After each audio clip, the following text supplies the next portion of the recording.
viram pirangas margens plácidas de um povo heróico, brado, retumbante. E o sol da liberdade em raios fúlgidos. Cara, eu adoro a palavra fúlgido.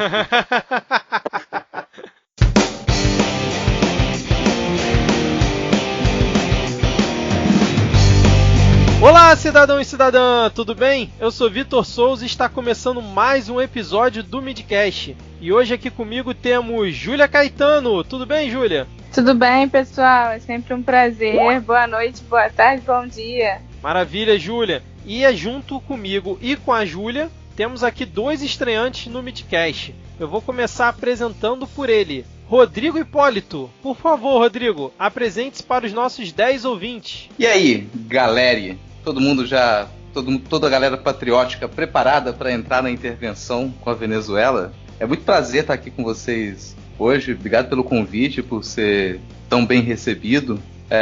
Sou mais um desses interessados em política, comentaristas de portal. Espero poder contribuir, somar aqui com o Midcast. Maravilha, Rodrigo. Muito bom. Seja muito bem-vindo aqui ao Midcast. E completando o nosso quarteto de hoje, temos Diego Esquinelo. Por favor, Diego, também apresente-se para os nossos 10 ouvintes.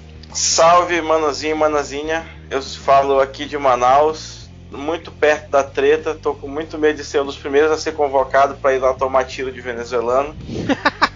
Isso se eu não desertar e for pro lado de lá, né? Fazer uma guerrilha, uma coisa assim. Mas queria agradecer o convite aí do Midcast. É muito bom estar aqui. Fazer esse papel de, como disse o Rodrigo, comentarista de portal ao vivo, né, com plateia, né, comentários que vão ser lidos e respondidos aqui ao vivo. E é isso aí. Além do mais, eu sou servidor público da Universidade Federal do Amazonas e sou do PCB. É isso aí. Maravilha. Então vocês já perceberam aí que temos comunista na área, hein? A BIM, se você estiver ouvindo aqui, eu não tenho nenhuma relação com eles, a não ser aqui na gravação estritamente profissional, beleza? Este podcast não se responsabiliza pelas opiniões emitidas. Exatamente. É um comunista católico no meio da Amazônia. Obviamente, um cidadão altamente perigoso. Eu acho que eu não vou nem olhar embaixo da cama, com você ser um agente da BIM aqui agora. Porra, comunista católico na Amazônia. Fantástico, cara. Eu tinha tocado de tudo isso até agora. É verdade, cara.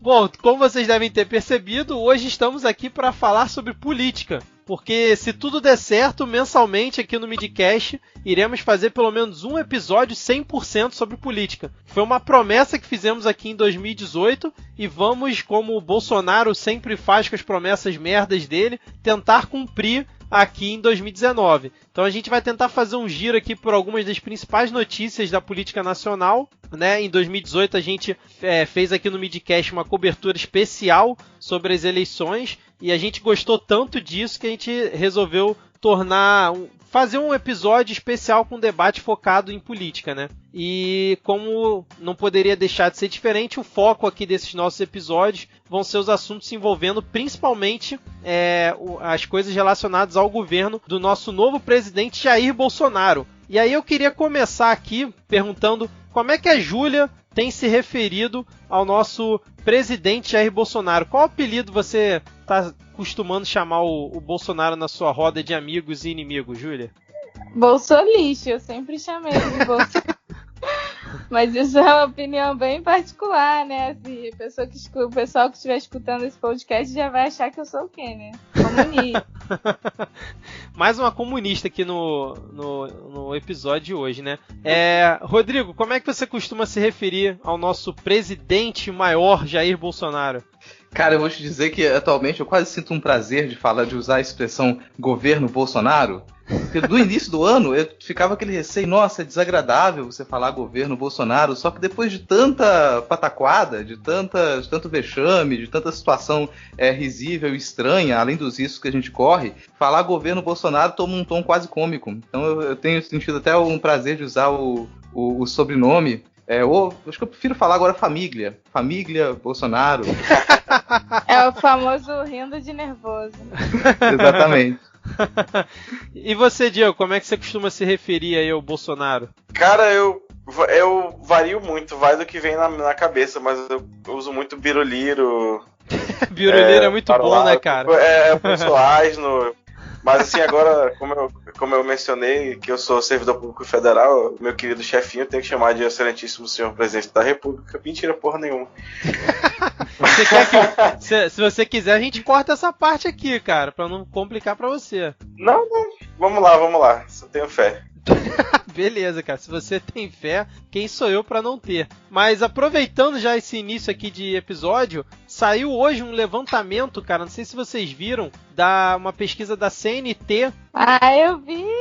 Exatamente. E aí, de acordo com essa pesquisa, né, 82% dos entrevistados declararam ter votado para presidente, né, em 2018. Desses, 70,4% disseram que estão satisfeitos com o seu voto, 15,9% dizem que estão muito satisfeitos e 7,6% dizem que estão arrependidos. Será que essa galera já está arrependida com o Bolsonaro, esses 7,6%? Porque na pesquisa não diz que é exatamente em relação ao Bolsonaro, né? Mas é possível, né? Porque se você... Quem votou num cara que perdeu provavelmente não está arrependido com o voto dele, né? Não sei o que vocês acham em relação a isso. Ia comentar dos números dessa pesquisa também, porque além de pensar nesses 7% de arrependidos, a gente tem uma avaliação positiva em números gerais de 30 e poucos por cento apenas dos números gerais da pesquisa. É uma avaliação muito baixa.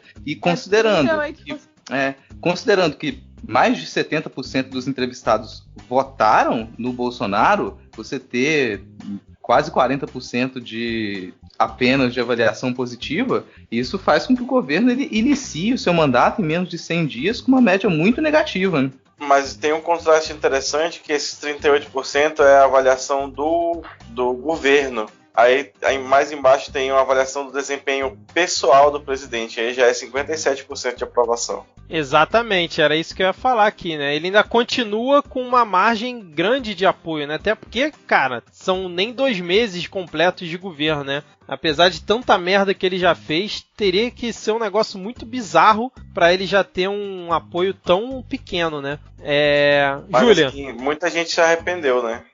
Porque fizeram até meme, página no Twitter, no Facebook, melhor já ir se arrependendo.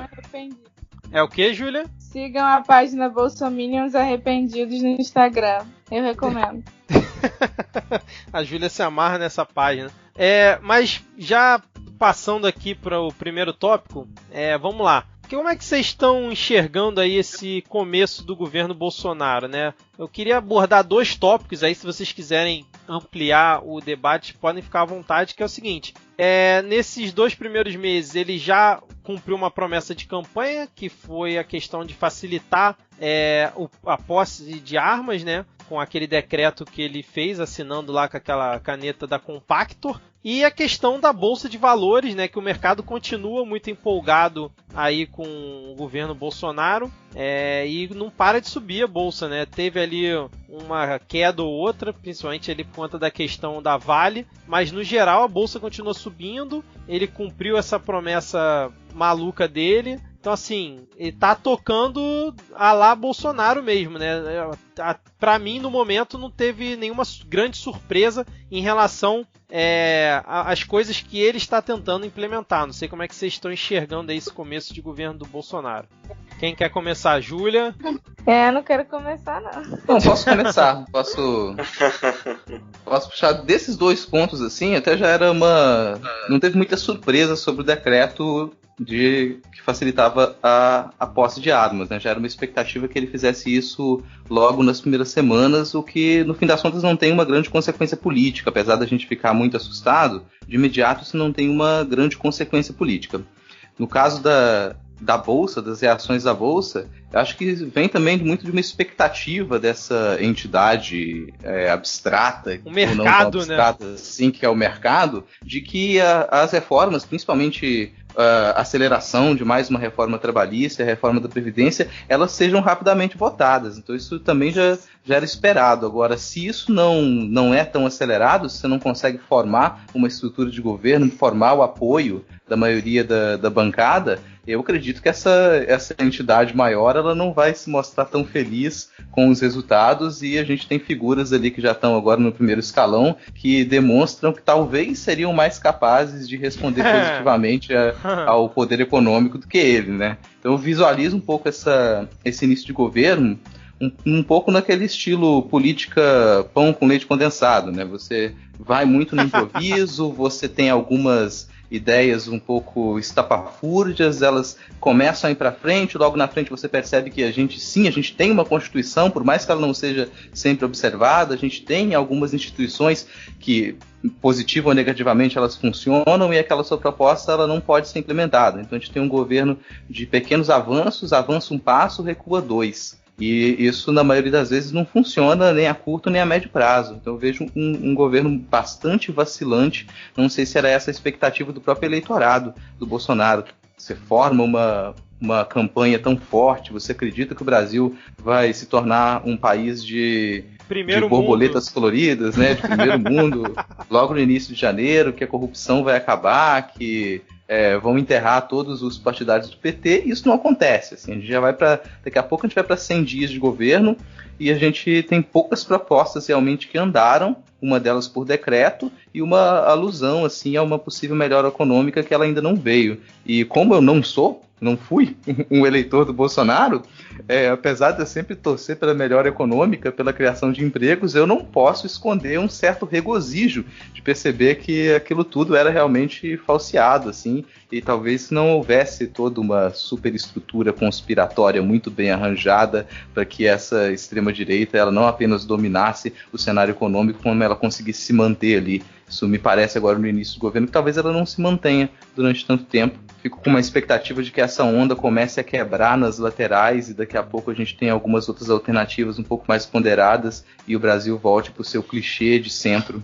Então você tá otimista com o declínio do governo, é isso, né? Exatamente, assim, otimista, eu não sei se otimista é a palavra, assim, apesar de eu me considerar hoje uma pessoa otimista, eu diria que eu mais tenho me divertido ao perceber que muito do que se imaginava que esse baixo clero, chamado baixo clero, poderia fazer quando chegasse ao governo, que era criar um total caos, esse caos não está realmente acontecendo. Você vê um governo constrangido e aos poucos se mergulhando nas suas próprias falhas. Assim, falhas são pequenas, que elas poderiam em outros cenários ser facilmente resolvidas com uma ou outra declaração, com um cargo melhor escolhido. Ele começa a patinar nas suas próprias escolhas, né? Isso faz com que eu me divirta. Então eu me divirto quase tanto quanto o perfil Jair Me Arrependi. Isso é uma sugestão também, quem não segue no Twitter, Jair Me Arrependi, melhor perfil de acompanhamento político do Brasil na atualidade.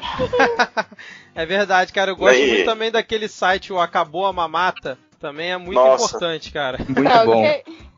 Mas fala aí, Diego. Essa questão das crises é muito louco ver, é gritante que ninguém ali tem nenhum traquejo político, né? O Onis Lorenzetti lá, o menino chuveiro, que colocaram para fazer essa articulação, vive sendo desautorizado pelos militares, não tem um trânsito exatamente bom nem dentro do próprio partido dele, né? Que é o PFL, que é o herdeiro da Arena, vale sempre lembrar. Né, que o PF, eu acho sempre curioso como as amizades elas atravessam gerações, né? Olha que bonito, os militares voltaram para o poder agora, trazendo seus amiguinhos a tiracolo, né? Décadas depois. A boa galera do DEM, né?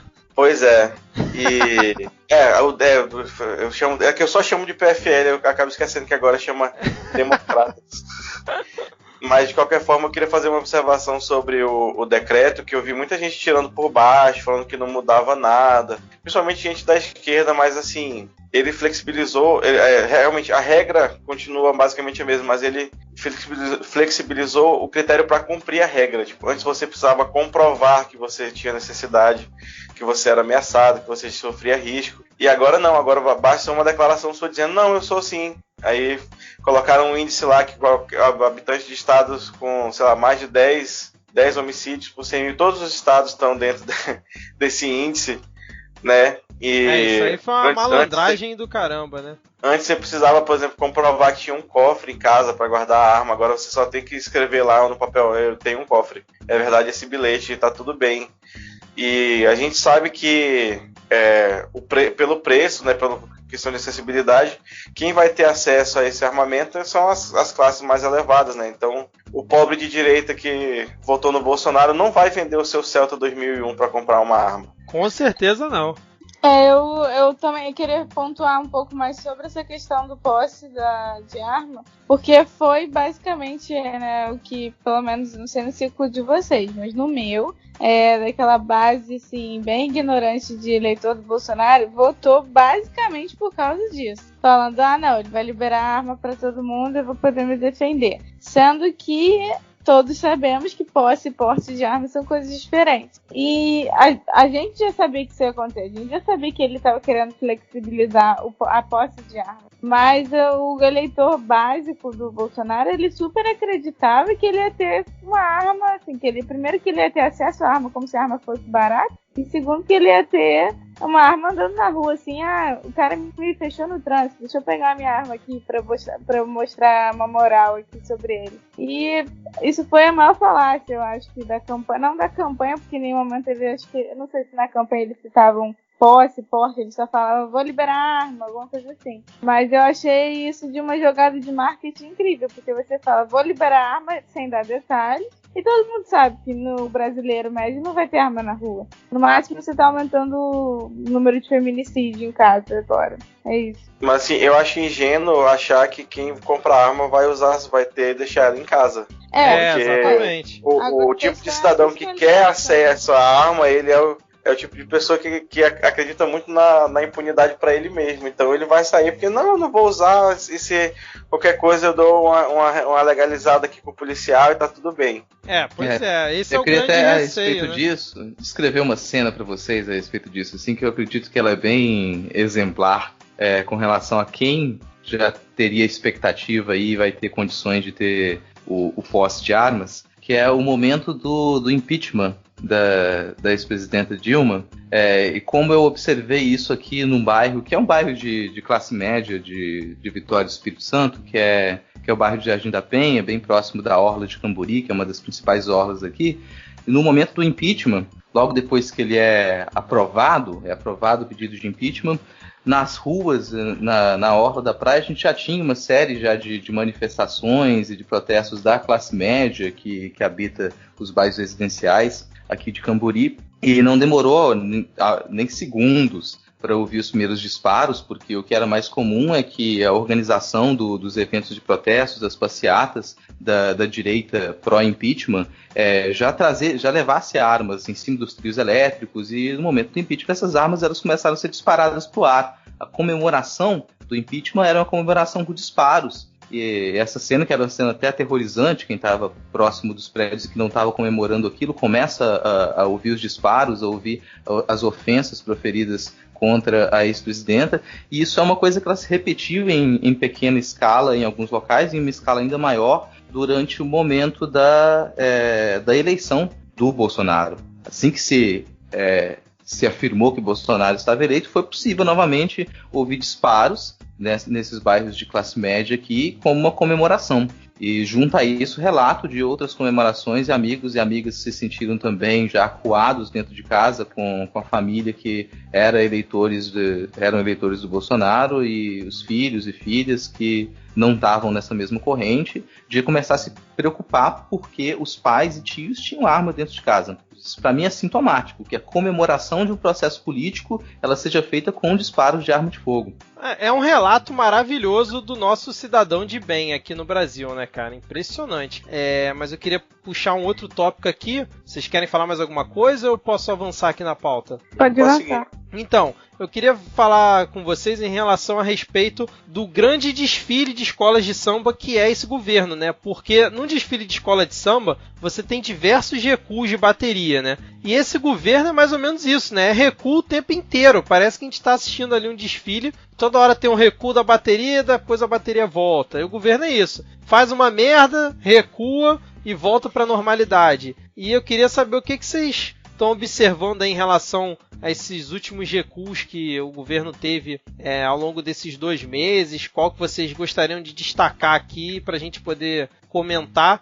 Lembrando que hoje, aqui no dia da gravação, no dia 26 de fevereiro, acabou de ter um recuo, né, que foi lá do Ministério da Educação, na bizarrice que foi mandar aquele e-mail para todas as escolas municipais, estaduais e particulares, dizendo que teria que ser obrigatório o canto do hino, além disso filmar os alunos cantando e ainda ler uma cartinha lá que usava o slogan do nosso querido presidente, Brasil acima de tudo, Deus acima de todos, né? Acho que é isso. E aí, choveu críticas e ele já recuou hoje. Aliás, eu queria sugerir da gente cantar o hino aqui todos juntos, não sei o que vocês acham, pra gente já entrar no clima desse novo governo.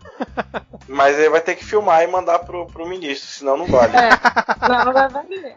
Não precisa filmar não, a gente pega um daqueles gifs de Bom Dia Meu Democrata, a gente insere o hino cantado de fundo e já tá só perfeito. O Hulk e o esqueletinho lá dançando.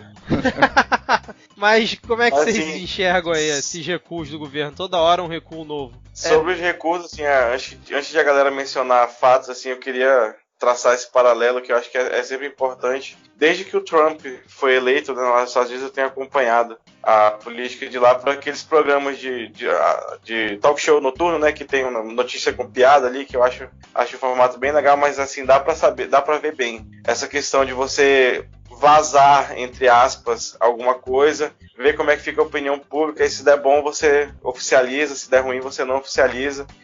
E aqui, como a cartilha inteira do Trump está sendo copiada, né, desde a questão da mídia, né, da comunicação tradicional como inimigo, né, desse distanciamento, da intolerância com qualquer tipo de oposição, chega a ser infantilóide até, assim, qualquer crítica que é feita é rechaçada de uma maneira duríssima. Então, essa questão dos recuos é muito comum nessa estratégia de governo que eles lançaram, que eles estão fazendo, né? Então, não é uma coisa que vai parar por agora. Eu acho que a gente pode esperar recuo aí até o final do governo, que seja breve. Eu concordo em número, ideologia de gênero e degrau, assim. E acrescento essa questão da estratégia que muita gente desconhece, mas isso é uma estratégia militar, que os Estados Unidos, como você falou, eles usam bastante, e que estava presente na campanha do Bolsonaro. A tendência é isso continuar presente, que é você com o recuo. Recuo significa que você identificou um problema, e você está solucionando o problema. E ninguém vai lembrar que você criou o problema. Você cria o problema, soluciona o problema que você observou e todo mundo fica muito feliz. Inclusive, quem nota que o governo recuou ainda fala, nossa, é muita humildade. Você percebeu que errou. Isso é um sinal de honestidade. Pode ser até um sinal de honestidade no primeiro, no segundo, num 10º momento, mas depois de tantos recuos assim, você começa a perder credibilidade. Ainda que você não perca credibilidade com o eleitorado, a gente tem que lembrar que você não é um pouco difícil você ficar em campanha durante 4 anos, que me parece que é o que o Trump quis fazer e tem feito nos Estados Unidos, e o Bolsonaro quer replicar aqui. Uma campanha de 4 anos é uma coisa muito difícil, você manter essa mesma estratégia. Alguma coisa tem que acontecer, algo tem que ir para frente. Do contrário, o público, o eleitorado, pode até ser agradado, mas o poder econômico talvez não esteja tão agradado. Assim. Os acordos, a máquina pública, a real política, ela talvez não se sinta tão agradada se você sempre recua. As coisas elas precisam andar, as instituições elas precisam funcionar, mesmo que não a olhos vistos. Então eu percebo que esses recuos eles são ainda, como o Diego falou, um reflexo dessa estratégia, dessa ideia de permanecer em campanha. Era isso que ele fazia em campanha, é isso que ele talvez continue a fazer por agora, mas não sei se isso funciona muito bem. Um dos primeiros recuos que eu lembro, até se é para trazer alguns exemplos, não sei se vocês vão lembrar, que era o recuo a respeito dos livros didáticos. Isso, tava aqui na minha lista. Tô com uma lista aqui de 12 recuos do governo. Olha só nas 2 primeiras semanas, cara. E uma delas é justamente essa aí que você comentou. Isso aí na Sapucaí, nossa, ia fazer um desfile fantástico. Um desfile inteiro com 12 recuos. Não tem mestre de bateria que consegue fazer isso. Júlia, antes de eu listar alguns dos recuos aqui, dos 12 recuos, sei lá, se você quiser comentar alguma coisa aí, como é que você tá vendo esse vai e vem do governo? Não, na verdade, eu acho que eu concordo com o que foi dito e basicamente passa para a sociedade a falta de credibilidade, né, do governo em si, da estruturação do governo. É o que vocês falaram no começo, quando a gente começou a gravar. É realmente da vontade de rir, entendeu? Assim, aquele riso de nervoso, mas mostra um pouco assim, é um pouco menos alarmante do que eu pensava. Porque eles realmente estão jogando com, vamos ver o que vai dar. É bom até certo ponto, ruim até outro, mas eu realmente fico menos preocupada do que eu estava no passado. Por exemplo, que eu achei que ia ser um caos generalizado logo em janeiro, por exemplo. Mas realmente é uma falta de credibilidade geral que me passa esse governo por conta desses recursos. Não, e é uma estratégia boa, né? Porque, como vocês falaram, eles agradam o próprio eleitorado, porque fala, nossa, que governo humilde e tal, reconhece que fez merda e voltou atrás, blá blá blá, na época do PT não era assim. E também, entre aspas, muito entre aspas, agrada a galera que é contrário, porque fala, putz, ainda bem que esses caras recuaram. Só que, tipo, tem que ficar vigilante, né? Porque numa dessa aí com Congresso aberto e agora, né? Porque no primeiro mês o Congresso ainda não estava aberto. Numa dessas eles botam alguma coisa dentro de algum projeto ali, né? De alguma votação que está pautada, sem ninguém saber, de repente surge uma emenda, algum projeto de lei de algum recuo que eles tiveram no passado, e aí quando você vê o negócio foi votado, já passou e aí já era, não tem chance de você repercutir, de você questionar nas redes, a imprensa questionar também, quando você vê passou. Coisa que os governos anteriores cansaram de fazer, né? Mas assim, eu tenho aqui, por exemplo, 12 recuos que o governo Bolsonaro logo no início ele fez e acabou repercutindo bastante, que foi o Bolsonaro ter dito que assinou o decreto de aumento do IOF, né? Quando na verdade ele não assinou porcaria nenhuma. Que o Paulo Guedes tinha colocado em prática a redução do teto da tabela do imposto de renda, que o Bolsonaro anunciou e não tinha nada disso também. A questão aí que vocês falaram, que o ministro da Educação, né, o imbecil do Vélez, só tenho isso para falar dele, tinha colocado ali como é que foi? Publicou no Diário Oficial, né? Os livros didáticos não precisavam ter mais exigência de bibliografia, podia ter determinados erros de revisão ou impressão, e várias outras coisas que depois eles também recuaram e ficaram jogando no colo do governo Temer, e o ex-ministro da Educação falou que não tinha nada a ver com isso. Então, assim, foram muitos recuos. Eu vou até deixar um link aqui no post com essa lista, porque se eu ficar falando aqui, a gente não termina hoje esse podcast. Eu acho que é válido lembrar sobre a questão da Embaixada do Brasil a Embaixada do Brasil ser deslocada de Tel Aviv para Jerusalém. Isso bem foi lembrado. Sensacional. Eu fiquei desesperado quando eu vi a declaração do Bolsonaro. E depois ele foi e voltou, não tem nada a ver, porque depois que o Egito se posicionou, né? Mas ainda tá meio suspenso isso aí, né? Ainda pode rolar, dependendo da pressão que os Estados Unidos fizerem. Exatamente. Não, isso eu achei bem preocupante. O que tem me deixado mais preocupado nesse governo é o seguinte, né? Você vê a análise dos especialistas em política, nós não somos, né? Dos que se dizem especialistas, falarem que a galera mais... como é que eu vou dizer assim, mais sensata é a galera da ala militar. Isso pra mim é muito preocupante, cara. Como é que você fala que num governo a ala mais sensata é a ala militar? Então, assim, esse governo ele tem me dado um certo calafrio, vamos dizer assim, justamente por isso, né? E o que você vê de notícia com o Mourão, eu não lembro de ter visto os vices anteriores, até mesmo o Temer, ter tanto espaço no noticiário como teve o Mourão. Mesmo que assim o Mourão tenha assumido por alguns dias por conta da operação que o Bolsonaro fez e tal, mesmo depois disso ele continua tendo espaço, né, pra fala dele, pra posicionamento dele. A falta de alinhamento entre o Mourão e o Bolsonaro, né? Exatamente. Porque o Bolsonaro também ele bota uma barreira muito baixa, que ele é tão escroto que você ouve alguém falar um A de sensatez já fica, que bonitinho. Exato. E esquece que ninguém chega a general do exército sendo burro. Você chega presidente da República, é bem tranquilo. Agora, general do Exército, não, você tem que ter. Você é inteligente. Você tem cursos e cursos de estratégia do grego, estratégia do francês, estratégia, né, para chegar ao cargo de general do Exército. Então, ele só está fazendo uma estratégia de comunicação, o mínimo, né, o que o Mourão faz. Sim, é verdade, concordo. Tem isso. Os militares. Nossa, eu ouvi um eco horrível da minha voz agora. Eu também ouvi, cara. Nossa, cara, foi assustador. A Binha, você?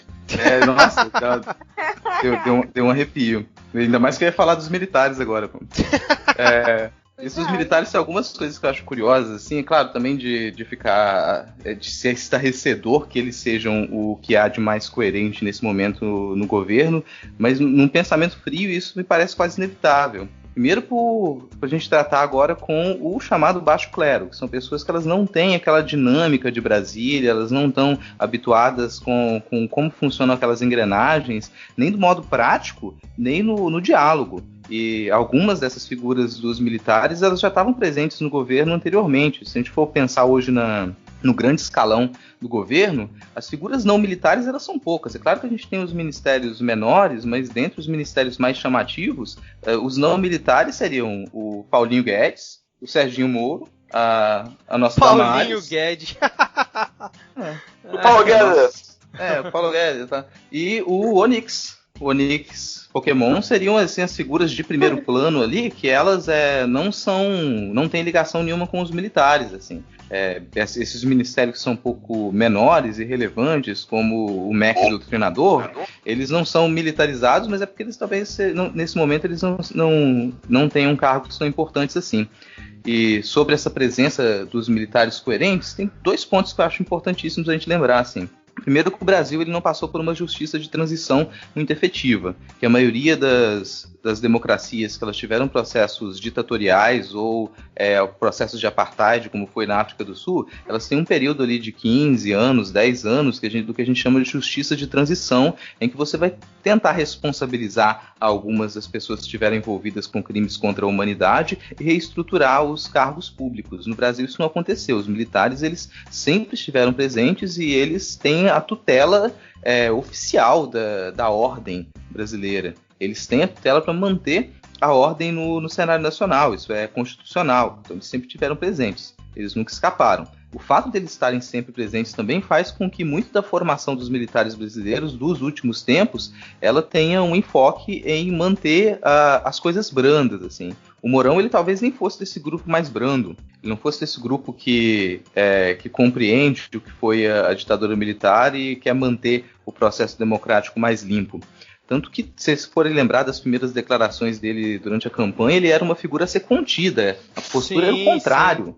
A imprensa já alertava, se não contiver o Mourão, se o Mourão não ficar calado, ele vai atrapalhar a eleição do Bolsonaro. Ele dá declarações muito polêmicas. Agora, o sentido é o contrário.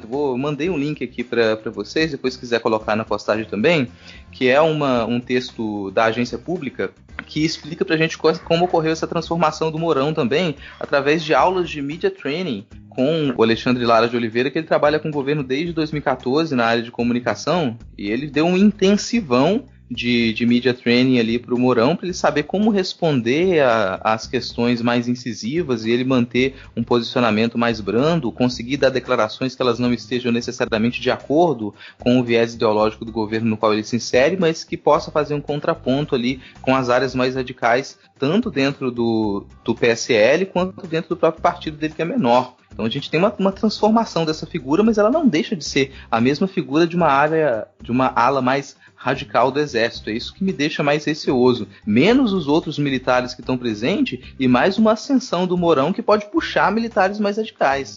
Vale lembrar que o Mourão ele é do partido do Levi Fidelix, e isso já diz bastante coisa. E durante a campanha, como o Rodrigo bem comentou, ele chegou a falar naquela entrevista dele para a Globo News, né, que que meus heróis não morreram de overdose e falou que heróis matam quando estavam perguntando a respeito da ditadura e tal. Então, assim, realmente foi uma mudança de chave que ele fez aí depois que a eleição acabou, principalmente quando entrou esse ano, para realmente parecer o cara mais sensato. Mas se você pega o histórico dele pra trás, né, cara, tem que analisar com bastante calma, porque senão daqui a pouco a gente tá entrando numa fase que tá todo mundo elogiando os militares são os mais bonzinhos desse governo, e daqui a pouco vai ter gente apoiando que, porra, só os militares mesmo para resolver a situação e dar jeito no país, assim como foi com o Temer, né? Que a imprensa principalmente apoiava bastante, falando que o Temer era a solução para a crise, que a crise ia acabar depois que o Temer entrasse. Mas enfim,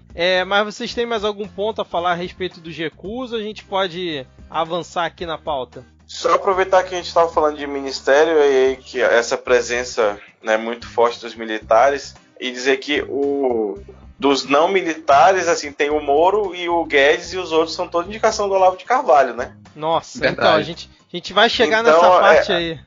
Ah, então de boa, foi mal.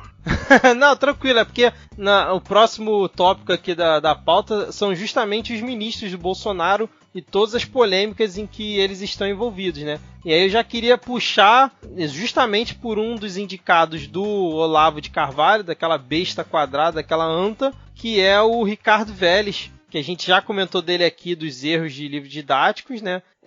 Mas ele também já soltou algumas declarações polêmicas ao longo desses 2 meses, que tipo foi falar que os brasileiros eram canibais, que brasileiro quando viaja pra fora fica pegando tudo, fica roubando assento de avião, quando vai no hotel fica levando tudo que é possível pra casa. E agora teve essa semana essa questão aí do hino nacional, do e-mail que ele mandou para as escolas, que esses pontos principais eu vou botar link aqui no post para quem não está muito familiarizado, mas também se a gente for entrar no detalhe de cada assunto, assim, vai ficar um episódio muito extenso, né? E teve também a Damares, né, com todas as polêmicas dela do azul e rosa, que foi o que bombou no início do ano, né? Teve quando também ela falou que deixamos a teoria da evolução entrar nas escolas, como se, tipo, o criacionismo fosse a solução.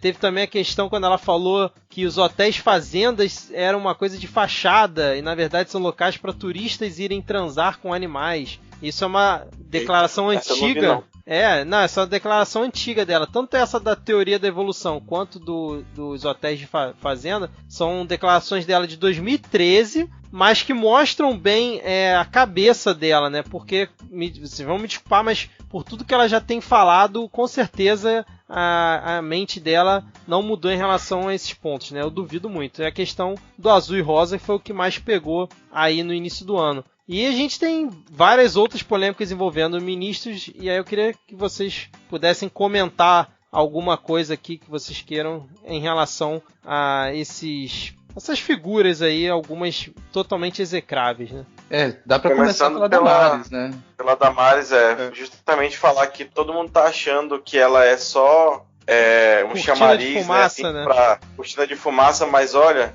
eu acho que foi na semana passada, saiu um documento de um órgão interno lá do ministério dela, que era do Ministério do Trabalho antigamente, que é responsável por fiscalizar direitos humanos nas prisões e nos institutos de correção de adolescentes e jovens, né, que eles tinham trabalho para fazer e o Ministério não estava liberando verba. Então ela não é só a cortina de fumaça, ela tem uma agenda clara, né, muito ligada a essa questão de direitos humanos, com muitas aspas nesse sentido, nessa moral mais evangélica, assim, né, de direitos humanos para humanos direitos, que ela vai enforçar com muita força, enfim. É uma agenda que ela vai levar para frente nesse ministério, então, e ela cuida de temas muito sensíveis, então vai ser complicado, ela não vai ser só uma cortina de fumaça, não, ela está sendo, mas às vezes ela está sendo uma cortina de fumaça mais para ela mesma do que para os outros ministérios. Porque tem muita coisa importante na mão dela, e só ressaltando que ela foi indicada pelo Magno Malta, então já dá para ver mais ou menos de onde vem o histórico dela. Ela era assessora do Magno Malta, aliás, né? Um dos produtos mais horripilantes, aversivos e deploráveis do Espírito Santo, Então eu peço desculpa, Brasil, desculpa por a gente ter entregado isso pra esse país, assim, eu realmente me envergonho. Na verdade, ela foi indicação do Olavo, o Magno Malta, que achou que ia ganhar o ministério, que fez campanha, que foi chamado de vice dos sonhos, e ele teve alguma treta com o Bolsonaro e ele não ganhou nada. Verdade. Não publicamente, mas quem indicou ela foi o Magno Malta, que como senador é um ótimo cantor gospel, né? O que é uma ótima colocação, porque isso faz com que ele seja ainda pior, né? Aliás, dando notícias do Magno Malta, recentemente ele acabou de terminar mais um casamento, procurando terminou acho que o 3º, 4º ou 5º casamento, né? E vai procurar mais uma novinha, porque é isso que esse agente da família de bem faz. Cantar pagode gospel e procurar esposas mais novas.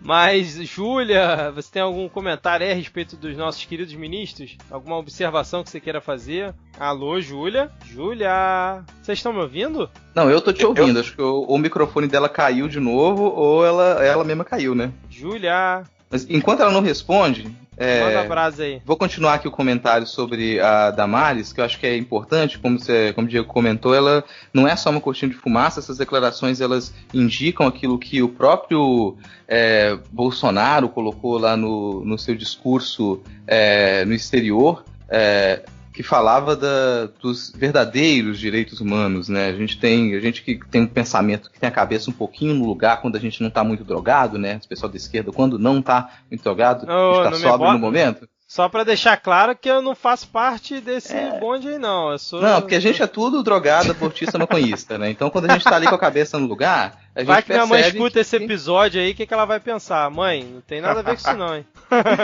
Não só os barbudos aqui, né? Assim, e a Júlia, né? Mas a gente tem uma concepção muito nítida do que são os direitos humanos, mas quando o Bolsonaro ele fala dos verdadeiros direitos humanos, ele tá apontando para algumas coisas que a gente considera como crimes contra os direitos humanos, né? Aí vem essa política dita pró-vida que a Damares defende, vem essas restrições ou uma revisão que ela propõe para o entendimento de tortura em instituições públicas. Outra nota que ela soltou também era para revisar as pensões dadas a vítimas da ditadura. Então é uma figura perigosa e complexa em diversos aspectos. Essa semana ela esteve na Comissão da ONU para os Direitos Humanos e fez um discurso que muita gente enxergou como um discurso razoável, como um discurso fingido, mas se você pega aquele discurso no fio, você se aproxima dele, você percebe que ele está em acordo com tudo que ela declara. Lá nessa reunião, ela aponta que o governo está se aproximando das questões indígenas, que o governo vai cuidar dos povos indígenas,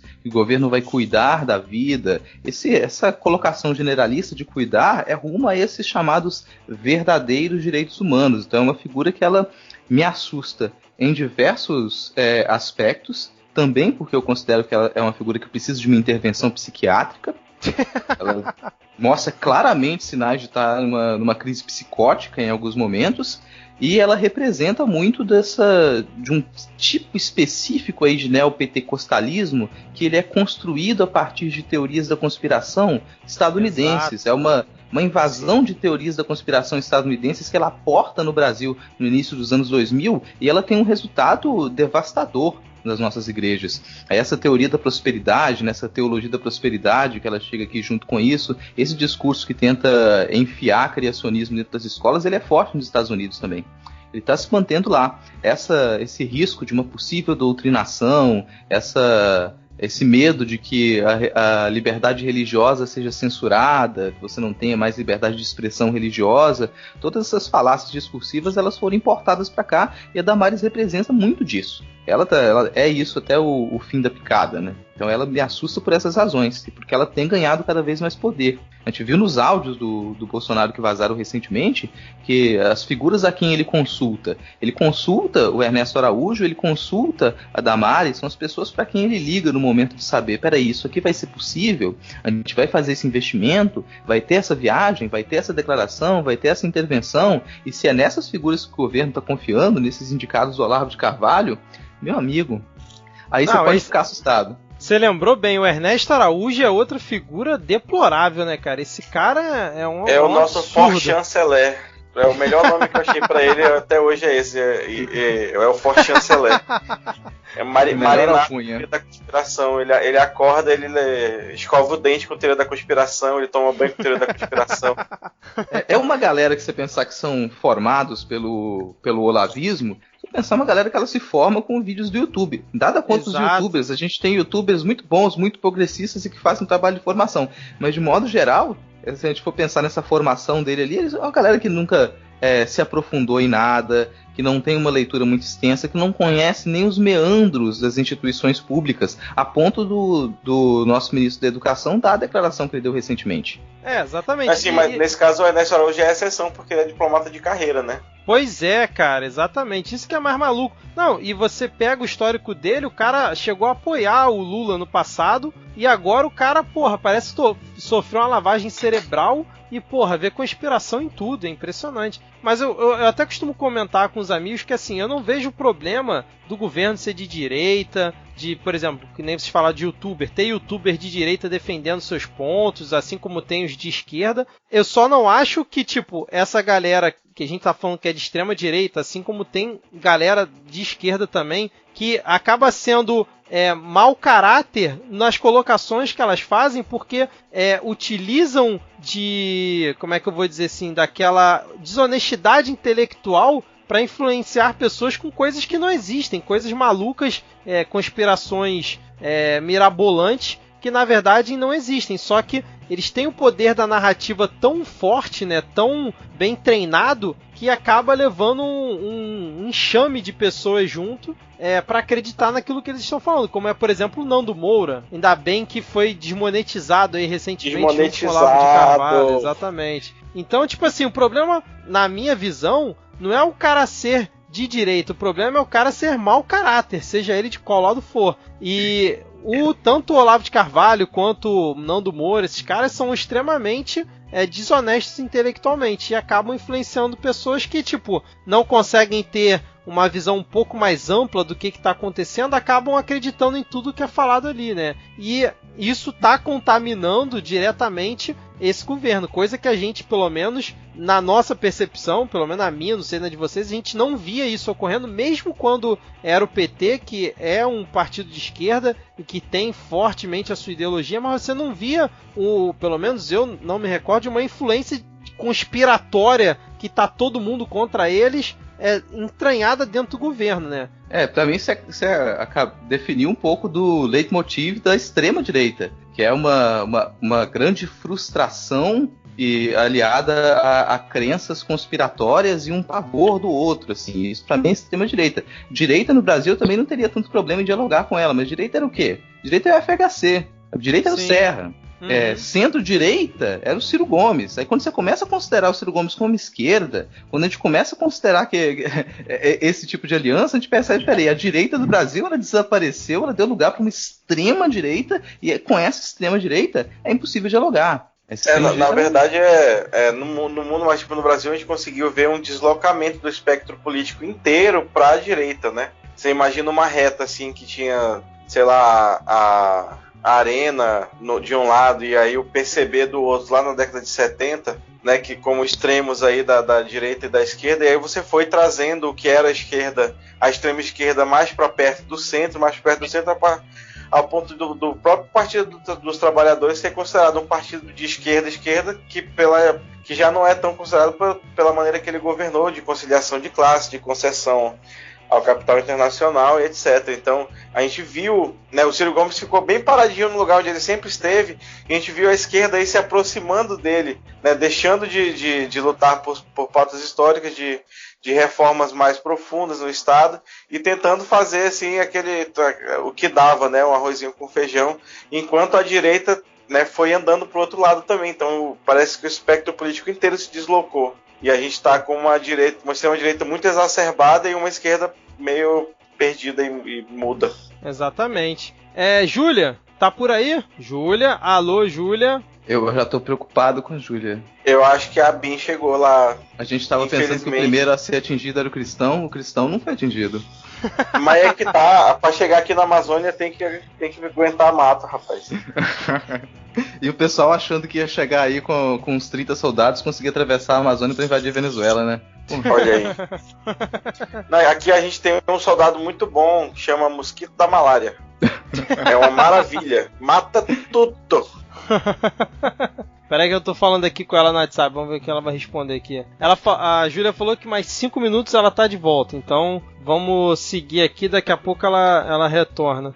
Tem mais 2 ministros que a gente não comentou sobre eles, que eu acho que pelo menos valeria pontuar, assim. Que a gente tem esses super ministérios, né? Aí junto com o super ministério da Damares, a gente tem o super ministério da Economia com o Paulinho e da Justiça e Segurança Pública com o Serginho, né? Que isso, são 2 figuras também que elas continuam ganhando poder. Eu acho muito estranho que o Paulo Guedes, que estava tão em evidência, estava na mídia constantemente durante a campanha e nas primeiras semanas de governo, ele tenha desaparecido. Cadê o Paulo Guedes? É verdade, parece que tá quietinho ali, né, cara? Isso me assusta porque eu não sei o que ele tá fazendo. Quero saber o que o Paulo Guedes tá fazendo, cara. Não, mas assim... Aí também é um grande protagonista dos recuos, né? Só que aí já recuo de quando ele era juiz pra agora que ele assumiu a sua verdadeira face.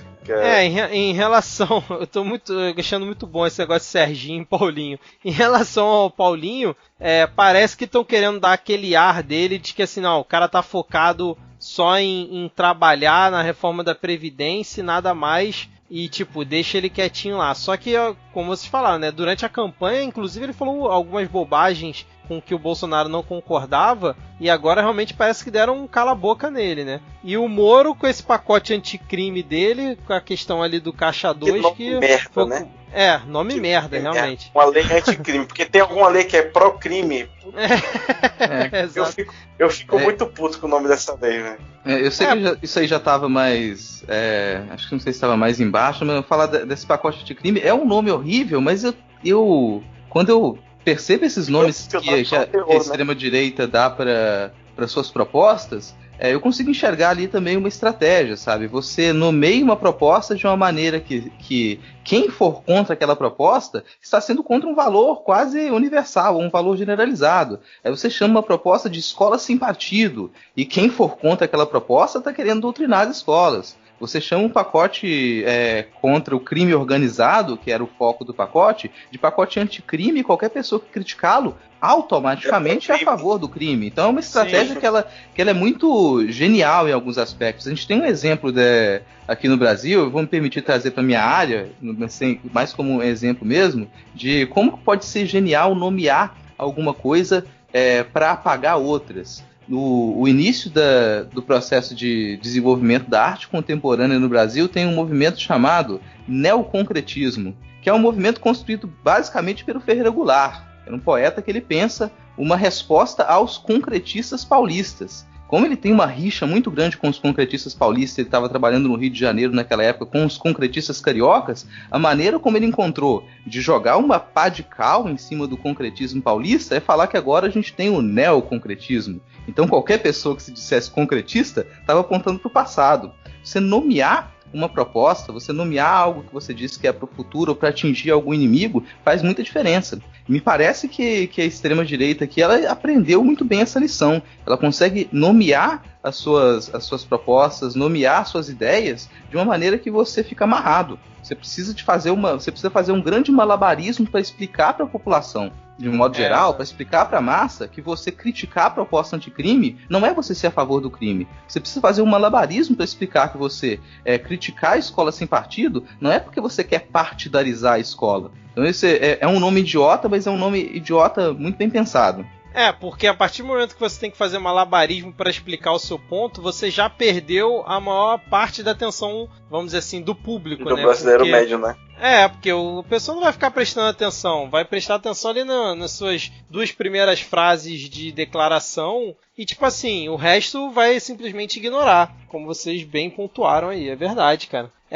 Assim, uma coisa a gente não pode negar, a inteligência na estratégia e no marketing da galera ligada ao Bolsonaro foi extrema, né? Desde a eleição, chegando até esse momento aqui durante o governo. Sim, sensacional, isso aí não dá pra negar mesmo, né? Que a leitura, e assim, foi uma leitura muito, muito rápida, porque acho que desde 2014, 2012, na verdade, as eleições municipais estavam dizendo essa vai ser a eleição da internet, vai ser a eleição da internet, mas a TV ainda vinha com muito peso, né?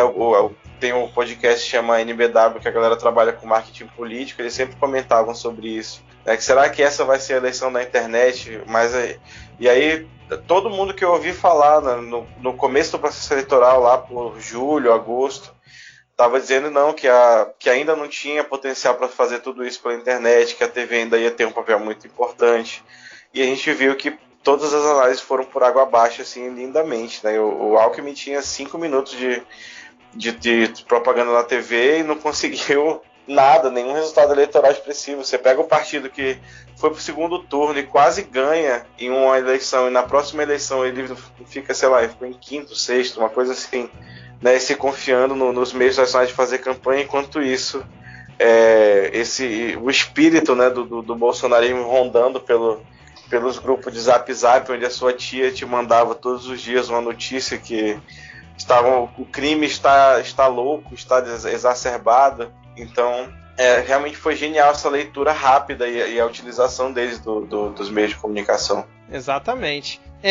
Vocês querem falar mais alguma coisa aqui em relação aos ministros e suas polêmicas? Falar mais alguma coisa do pacote anticrime, ou a gente pode avançar aqui na pauta? Sobre o pacote anticrime, só pontuar que uma dos recuos aí também foi o desmembramento desse pacote. Ele tinha já a proposta inicial ali de abarcar a criminalização do Caixa 2. Isso aí estava em campanha também, isso era uma expectativa, e a criminalização não entrou no pacote anticrime. Então agora ela pode fazer parte de uma segunda proposta a ser apreciada pelo Congresso num segundo momento, sabe-se lá quando, né? E estranhamente, né, convenientemente, essa é a proposta que ela teria mais dificuldade de ganhar os parlamentares. Não sei porquê, assim, eu realmente não sei porquê que os parlamentares eles são contra a criminalização do Caixa 2, assim.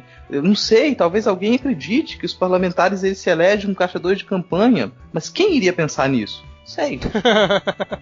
Essa proposta não seria bem aceita. É engraçado que ninguém faz questão de esconder o mau caratismo do parlamento, né? O pessoal fala, isso aqui não vou mandar porque lá ninguém vai votar porque prejudica eles. E é assim, são crimes.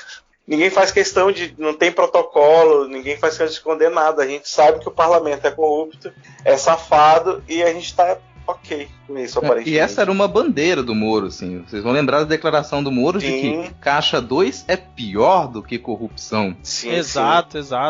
Pergunta que não quer calar. Aonde está o Queiroz? Vocês estão sabendo de alguma coisa aí? Como é que tá o andamento? Porque eu confesso que eu não tenho mais visto noticiário disso. Parece que o Ministério Público está acompanhando. Falar que aí você pode estar sendo maldoso com ele também. Agora a gente já começou a temporada de eventos automobilísticos, a gente tem várias feiras de carros que elas começam a ser abertas pela Europa, nos Estados Unidos. Eu tenho toda a convicção de que o Queiroz ele tá lá fazendo negócios. Você está no salão do automóvel. Brilhante. Teve um depoimento essa semana, o cara falou que os investimentos do Queiroz davam 18% ao mês. Ao mês, cara, impressionante. Esse cara é um fenômeno, ele que tinha que estar no Ministério da Economia. Isso é verdade. Assim, tirando aquela parte que ele ganha, sei lá, 18 milhões vendendo carro, mas ainda precisa pedir 40 mil emprestado, mas isso aí acontece, foi só uma pedrinha no caminho, mas depois ele ficou bem aí. E assim, eu acho bonito, né, quero aqui ressaltar a humildade, né, um homem simples, um homem bom, que apesar de movimentar toda essa quantia de dinheiro, mora na sua casinha lá, né, humilde, paredinha de tijolo nu. Claro. Não, e uma coisa que também a gente não escuta mais falar é do filho do Mourão, né, que ganhou aquele carguinho lá no Banco do Brasil e, tipo assim, gerou toda aquela polêmica, o Mourão falou que o filho dele mereceu, é isso aí, tipo, ninguém falou mais nada, né? Passou isso, né? Deve estar por lá mesmo. Desse caso mais ridículo foi falando que o meu menino tinha sido boicotado nesse governo comunista. Aí pegaram o histórico de funcional dele, acho que ele tinha recebido 8 promoções ao longo dos últimos 10 anos. Exatamente, cara. Nenhuma assim estratosférica como essa, né? Que é um cargo de confiança totalmente discricionário do presidente do banco. Mas quem reclama é quem não tem. Que culpa é dele se ele tem o pai? rico se ele tem um pai bom posto? Ele mereceu. Ele tá lá porque ele não tem um pai rico, não tem um pai bem colocado. Meritocracia do pai, exatamente. Só dando um aviso aqui pros ouvintes, que a Júlia falou que tá com problema lá na casa dela com a geladeira dela, e ela tá lá tentando resolver, então não sei se ela consegue voltar pro restante aqui da gravação, cara. Mas vamos seguir aqui, ela falou que a gente pode seguir sem ela. Pô, geladeira é complicado, cara. A gente tá com problema na geladeira aqui em casa faz uns 4 meses. A geladeira, ela congela durante o dia e ela para de funcionar, tem que descongelar durante a noite, deixar desligada. Pô, cara, eu acho que é isso que ela tá falando. Ela falou que a geladeira tá descongelando sozinha aqui. Aí ela tá lá vendo com a irmã dela como é que faz pra resolver. Mas assim, ainda em relação a essa questão da família, como é que vocês acham que toda essa bagunça envolvendo aí o Flávio Bolsonaro, o Queiroz e agora o Laranjal do PSL, que envolveu ali o Bebiano, né, que foi o primeiro ministro a cair no governo, que caiu por conta do Carlos Bolsonaro, segundo ele, né, depois daquela confusão que o Carlos Bolsonaro arrumou no Twitter. Até quanto vocês acham que a família vai influenciar negativamente no governo Bolsonaro nessa questão de ficar arrumando confusão que possa eventualmente atingir o Bolsonaro pai, que até o momento está sendo blindado por todo mundo, né? Eu só queria fazer uma observação sobre o Carluxo antes da gente entrar nessa pauta, que sobre a questão dele estar presente ou não na Câmara do Rio, que ele desde muito jovem ele dominou a arte da bilocação. Ele é capaz de estar em 2 lugares ao mesmo tempo, porque quando ele estava na faculdade de Direito, aí no Rio, ele também fazia um estágio em Brasília. E era assim, o horário coincidia e ele conseguia cumprir os 2. Então essa questão de... Esse acho que foi o Flávio, né? Câmara. Hã? Esse acho que foi o Flávio. Acho que foi o Flávio. O Carlos não. O Carlos ele começou a ser vereador com 17 anos, né? Com a manobra que o Bolsonaro pai fez para justamente ir contra a ex-mulher, né? Para botar como concorrente dela numa campanha para vereador, para tomar voto dela. E acabou que ele entrou com 17 anos para a Câmara dos Vereadores. Cara, essa história é um prodígio. Famosa. Prodígio, menino prodígio, pô. Mas como é que vocês veem aí essa confusão que esses caras estão arrumando aí? Que agora que, tipo, uma coisa é ser da oposição, né? Ser da oposição é muito bom, muito fácil. Depois que você tá no governo, segura a onda, né? Porque vão investigar a sua vida até não poder mais, né?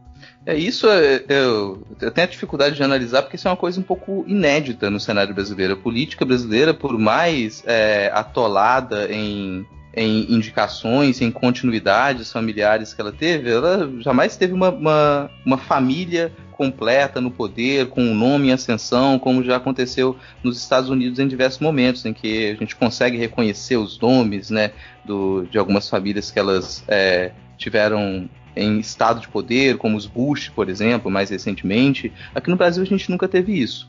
A gente sempre teve essas oligarquias costumam ficar nos estados, né? No cenário nacional elas não conseguem chegar nesse nível. Era típico desse segundo plano. E agora é a primeira vez que no Brasil a gente tem essa família tomando conta do primeiro escalão. Então é uma coisa que é um pouco difícil de analisar, mas se eu puder dar um chute, eu chutaria que isso mais vai atrapalhar do que vai ajudar. Mesmo que o Bolsonaro, presidente, ele continue blindado, ele começa a ter que escolher em algum momento. Ou eu vou valorizar dentro dessa real política as opiniões e as posturas dos meus filhos, ou eu vou valorizar as opiniões e posturas dos meus aliados políticos, porque elas começaram a entrar em conflito. O caso Bebiano, ele é um caso que ele extrapola isso, ele mostra pra gente que aquilo não vai funcionar. As opiniões deles, eu visualizo que elas estão em desacordo com o restante do governo, e eu não percebo que é possível fazer uma política real, uma política de articulação, se você tiver que escolher entre família e aliados políticos. Então, ou em algum momento o Bolsonaro vai ter que cortar a cabeça. Eu não sei qual dos filhos será a primeira cabeça a ser cortada, mas alguma delas vai ter que rodar. E assim, todas as alianças políticas que ele está construindo até agora são muito circunstanciais, né?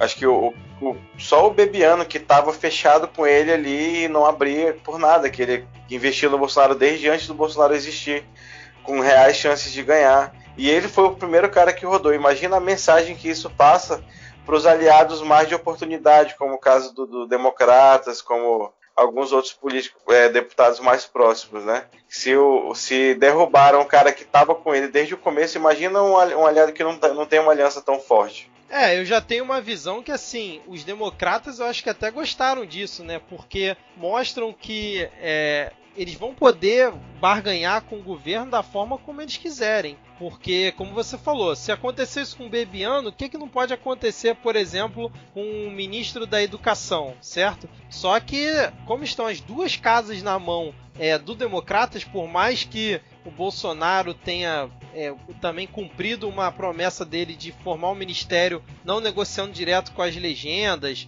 negociando com as bancadas temáticas ou especificamente com cada pessoa, no fim das contas, tanto o Alcolumbre quanto o Rodrigo Maia são do DEM. E até onde eu sei, eles respeitam a hierarquia ali do partido, né? Se o DEM começar a ver que, porra, os filhos do Bolsonaro que estão mandando ali no pai, que fazem derrubar ministro, que ficam impactando em agendas importantes do governo, a chance de rolar uma sabotagem interna ali deles, cara, não custa muito. A gente sabe que o pavio é bem curto, né, pra essa galera começar a soltar umas pauta-bomba. Tanto que, tipo, semana passada já votaram contra aquele decreto do Mourão que ampliava, né, a quantidade de funcionários para poder colocar arquivos como ultra secretos. O Congresso já derrubou logo no dia seguinte da queda do Bebiano, né? Aí muitos analistas disseram que isso foi uma resposta ao governo para justamente falar, olha só, ou vocês se controlam aí pra gente focar nos nossos interesses, ou então a gente vai começar a sacanear vocês, né? E na minha visão, eu acho que esse recado foi muito claro. E eu acompanho o Carlos Bolsonaro no Twitter. Nesses últimos dias ele tem estado bem mais tranquilo em relação aos ataques que ele faz. Ele sempre costuma fazer, né? Inclusive ele fez ontem, ou foi hoje, uma alfinetada lá na Joyce Halseman, que gerou uma mini confusão. Mas eu acho que vão começar a podar essa galera e no fim das contas eu acho que não vai dar em nada. Tanto o caso do Laranjal quanto o caso do Flávio Bolsonaro, vai no final tudo ser abafado e o governo vai seguir até que surja um novo escândalo, né? Eu não sou muito otimista em relação a isso, não. Só otimista em relação... não, eu ia pontuar esse caso do Laranjal aqui. Não, antes de mudar para o tema do Laranjal, só falar um pouquinho sobre a questão do recado do Democratas, que o Bolsonaro realmente conseguiu montar o ministério, né, no primeiro escalão sem indicações políticas muito claras. Mas agora a base aliada dele está loteando o segundo e terceiro escalões dos ministérios, das autarquias, das empresas públicas, né? Então essa derrubada aí do decreto do Mourão também foi um recado para isso, dizer, olha, está na hora de começar a distribuir esses cargos aí nos estados, nós estamos precisando, né, colocar nosso pessoal, então presta atenção no que você está fazendo. Sim, eu penso que se ele não consegue fazer isso, se ele entrar em algum desacordo ali, em alguma contradição, eu acredito que isso realmente pode afetar o governo. E para mim esse é o caso do Laranjal, assim, esse é o caso do escândalo dos laranjas, que ele não tomaria as proporções que ele tem tomado, ele não entraria num foco tão firme se não fosse a declaração ou a confusão armada pelo Carluxo, assim. Se não entraria em foco. Aquela declaração, a confusão que ele arranjou com o Bebiano e a liberação desses áudios trouxe à tona uma situação que ela já estava sendo investigada, já estava de olho nisso, mas a imprensa não tinha caído em cima ainda. Então, sim, se a gente pensar o que o Bebiano tenta explicar de modo muito didático, muito paciente para o Bolsonaro, para o presidente Bolsonaro, capitão, só faço bem, só fiz o bem até aqui. Vou te explicar com todas as palavras como é que funcionou a sua própria campanha, que pelo visto você não sabe. Bebiano, estava como presidente da Nacional, da Comissão Nacional de Campanha. Chegava o pedido para mim de verba de campanha, eu liberava a verba de campanha, mas quem fazia o pedido da verba de campanha era a estadual é regional, eles faziam pedido de campanha. Qual o problema disso? Ele colocou em foco nomes que até então ninguém se atentava para quem é. Então, quem é? Marcelo Álvaro Antônio. O Marcelo Álvaro Antônio, que é o ministro do Turismo até agora, ele não estava em foco. Ninguém lembrar quem ele era. Tava quietinho lá na pasta dele, né? Ensaiaram o Laranjal com ele, mas também abafaram, e depois, por causa do Bebiano, é que voltou à tona, mas assim, o nome dele continua relativamente intacto. Não, e aí a estratégia parece ter sido bem orquestrada, porque Bebiano também naquela entrevista para Jovem Pan jogou o Bivar aos porcos, né? Sim. Só que o Bivar é deputado, então ele tem foro privilegiado. Então, tipo assim, vamos botar um outro nome aqui, mas um cara que é mais fácil da gente blindar, talvez. Ou então, cara, esses caras são tão desorganizados, é uma coisa tão maluca, essa junção de pessoas que formam o governo Bolsonaro, que realmente pode ser que esteja um atirando no outro pra ver que assim, ó, eu não vou cair aqui não. Se for cair, cai lá fulano primeiro, porque eu vou manter aqui em pé. Tipo, não tem um senso de unidade nem pra eles acobertarem a própria confusão que eles arrumam, né? Às vezes me dá essa impressão também, que não é tão orquestrado assim, sei lá. Não, eu não vejo orquestração nenhuma, assim, pra mim isso continua no estilo pão com leite condensado. Assim, eu não sei se quem tá ouvindo pescou essa estrutura, o que significa esse escândalo dos laranjas, mas isso pode se alastrar realmente pelo governo e enfraquecer não só o PSL, mas outros partidos que estavam próximos do PSL nessas chapas estaduais, o que vai refletir na possibilidade de indicação de cargos pelo Bolsonaro. Então você começa a amarrar o governo e a retirar essas figuras que elas se elegeram pela onda Bolsonaro na última eleição. Elas não vão poder assumir cargo, elas estão dentro desse esquemão, e esses cargos eles vão ter que ser direcionados para quem já estava ali. Então você faz com que o governo, a chegada do Bolsonaro não mude praticamente nada. Aquelas propostas assustadoras e a grande articulação que o governo teria por ter maioria na Câmara, ela começa a ser soterrada. Então, um pequeno escândalo que ele pode ter algumas consequências ali dentro das decisões possíveis, né? Você pode ou não formar uma maioria, dependendo de quem você... da palavra de quem você pode confiar. Então, para quem não... Exatamente. E aí essa falta total de alguém que orquestra, né? Você vê dentro do próprio partido, né, que o Bolsonaro indicou um cidadão lá para ser o líder do PSL na Câmara, ele convocou uma reunião e nenhum deputado apareceu. Né? Então Isso. Não tem ninguém coordenando o hospício, né? Trancaram e jogaram a chave fora, e não ficou uma enfermeira lá dentro para dar uma fiscalizada, tá? Uma coisa maluca, né? Exatamente. E aí, vamos seguir aqui. Vamos pincelar rapidamente aqui como é que vocês viram a posição do governo em relação às tragédias e a questão aí do cenário externo, principalmente da Venezuela. Como é que vocês enxergaram? Eu confesso que, tipo assim, em Davos eu achei que foi um desastre ler a fala do Bolsonaro, porque foi ridículo. A grande chance de vender o país para trazer investimento e tal, o cara faz aquele papelão. Em relação lá na crise de segurança lá no Ceará, para mim ele não fez nada demais, porque ele só mandou a Força Nacional, assim como já ocorreu em outros governos anteriores, tipo, não teve nenhuma... Fez o padrão, né? Não fez nada absurdo. Teve aquela patacada da prisão do Batista, que ele tentou fazer isso como marketing do governo, e que, tipo assim, no final das contas foi mérito ali. Foi mérito da Bolívia, tipo assim, foda-se o Batista, né? Grande merda. E teve o crime lá de Brumadinho, que ele foi lá.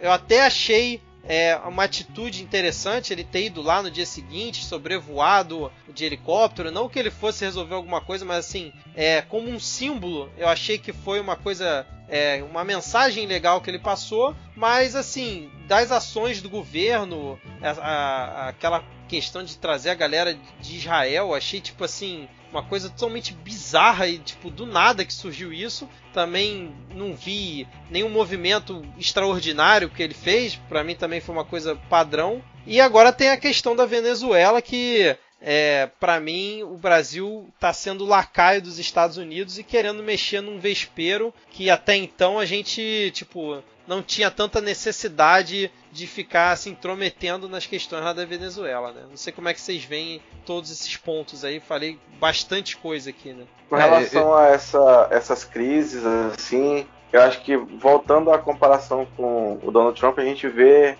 a ausência total de noção, assim, dele, né? De não ter aquela figura presidencial, aquela pessoa que lidera, né, que no momento de crise ele vai ser um ponto ali de equilíbrio dentro do governo. Não, ele é só... impressiona como ele é um brasileiro médio, tão médio assim. Ele não tem nenhuma postura, nenhuma mensagem que ele deu, né? Deve ter tweetado alguma coisa, mas sei lá, um crime das proporções de Brumadinho é uma coisa pro presidente ir pra pra TV, dar uma declaração, mas assim como o Trump, só quando se mete a falar desse tipo de coisa lá nos Estados Unidos, só fala merda, o Bolsonaro nem tá falando. Então, realmente, fica marcada a ausência de postura nesses casos, assim. Eu tendo a concordar também, a falar algo similar, que me parece muito aquela figura, às vezes, que tá vendo uma briga acontecer e o máximo que ela faz é levantar o celular pra filmar, sabe? Mas ela não intervém, ela não realmente tem nenhuma atitude. E isso, para mim, reflete o fato de que não houve a construção de um plano de governo. Então você bate muito na tecla da segurança durante a campanha, mas você não tem um plano de segurança. E aí você pensa, vou fazer uma intervenção federal no Ceará, mas espera, qual o plano de segurança que você vai executar? Você não tem plano porque não houve um trabalho de inteligência ali, a LOABIN. Não teve esse plano. Então, como você não tem investigação, você não tem inteligência, você não consegue atuar. Você fica de mãos atadas e você vai sempre tentar transformar isso em mais uma peça de campanha. Eu bato muito nessa tecla. Uma das coisas que pode fazer com que esse governo ele não se sustente é o fato dele continuar em campanha. Vai tentar usar o esquema Trump aqui e o Brasil não é os Estados Unidos. Você não vai conseguir se manter em campanha durante os 4 anos. Eu vejo... Sobre o que você falou aí de estar sempre em campanha, só um comentário bem rápido. Que eu realmente acho que ele tem que tomar cuidado com isso, porque a nossa estrutura é bem diferente, né? Nos Estados Unidos, o presidente sempre foi uma figura muito mais acessível, no sentido que ele dá entrevista para programa de televisão, né? Dá entrevista para jornal, e lá sempre foi assim. Aqui não tem muito esse costume. Mas pode ver, você dá para contar nos dedos do Lula quantas entrevistas ele deu, né? Assim, entrevista pessoal para um host de programa de televisão ou para um jornal específico, né? Ele dava aquelas coletivas mais gerais. E aí, e também a questão de fazer comício, né? Que o Donald Trump não parou de fazer comício, mas aqui não tem essa cultura, né? Você vai ter comício agora só nas eleições municipais, mas ainda assim é estranho o presidente da República ir no comício para prefeito, para vereador. E aí lá nos Estados Unidos não, o Trump tá com esse costume de ficar fazendo comício direto, e o Bolsonaro tá querendo pegar essa questão da campanha permanente, mas eu acho que aqui vai ser bem mais complicado de fazer emplacar, de fato. Exatamente. E nessa de não fazer nada, você tinha comentado do vexame de Davos, um comentário mais detalhado sobre isso, para quem quiser procurar, pode voltar lá num dos episódios do Xadrez Verbal, que foi lançado logo após a viagem a Davos, que você dá para o Felipe Figueiredo, ele faz um comentário que explica muito bem pra gente por que aquilo não caiu bem para ninguém. Não caiu bem para o governo, não caiu bem para o mercado, apesar da bolsa continuar subindo. Ninguém em Davos fica feliz de não ouvir proposta nenhuma. A expectativa é que o Bolsonaro chegasse lá e mostrasse que o mercado brasileiro estará todo aberto para investimento. Isso não aconteceu. Então isso deixa tudo muito receoso, mostra que ele não tem a força política que se esperava que ele tivesse para poder executar essas reformas. Talvez elas não aconteçam tão cedo. Um discurso tão curto como aquele, tão generalista, passa também um recado. Passa um recado de fragilidade, passa um recado de desarticulação, e isso ocorreu. Então é um governo que, ao não fazer nada, faz alguma coisa contra si mesmo.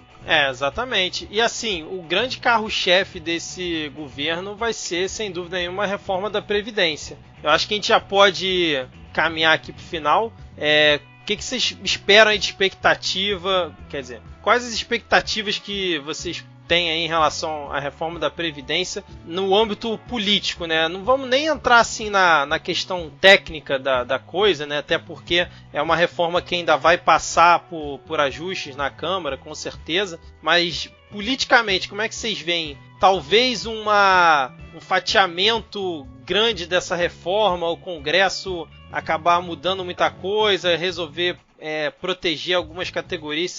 Vocês acham que isso pode acabar influenciando negativamente do governo? Porque sem isso, esse governo assim, atualmente é nada, né? A expectativa de todo mundo que ainda apoia esse governo, e principalmente do mercado, é em relação à reforma da Previdência, né? Sim, estava pensando sobre isso até.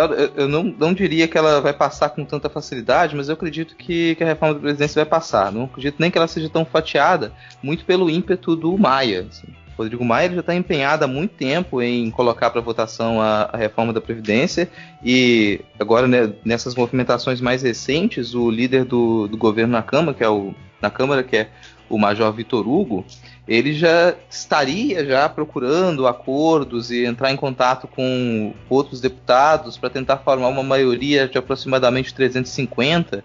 Para que isso passe, você precisa ter 308 votos positivos. E como fazer isso? Tem uma maneira muito bem conhecida de fazer isso: comprar os votos, que as emendas parlamentares, elas no fim das contas servem para isso. Toda aquela conversa de vamos acabar com esses acordões dentro do governo, ela se dissolveu agora. A presidência já assinou que pode liberar emenda parlamentar à vontade, e quem receber agora, quem tiver disposto a receber, vai poder formar essa maioria, mas é uma coisa muito arriscada. Então, quem tiver disposto a receber esse investimento agora para votar a favor da reforma da Previdência, está colocando o seu também na reta. Então, eu vejo uma Câmara muito receosa, muito acanhada. E eu não sei se Major Vitor Hugo tem toda o traquejo, né? Traquejo para poder conseguir 308 votos. E está com uma expectativa de 350 que eu acho muito alta. Não acho que isso vai ser tão simples assim, mas vai passar. Agora, muita gente acredita que a reforma da Previdência vai passar no estalar de dedos. Eu jogaria isso lá para metade do ano, junho, julho, depois, né? Ou depois também. É uma emenda da Constituição, até se tivesse uma vontade política unânime, ela demoraria para passar. Exatamente. Porque tem que ser em 2 turnos, tanto na Câmara quanto no Senado, né, para poder valer, não é isso? Sim, e aí o Senado é outra história também, né? Talvez até consiga uma maioria na Câmara, mas o Senado é outra história.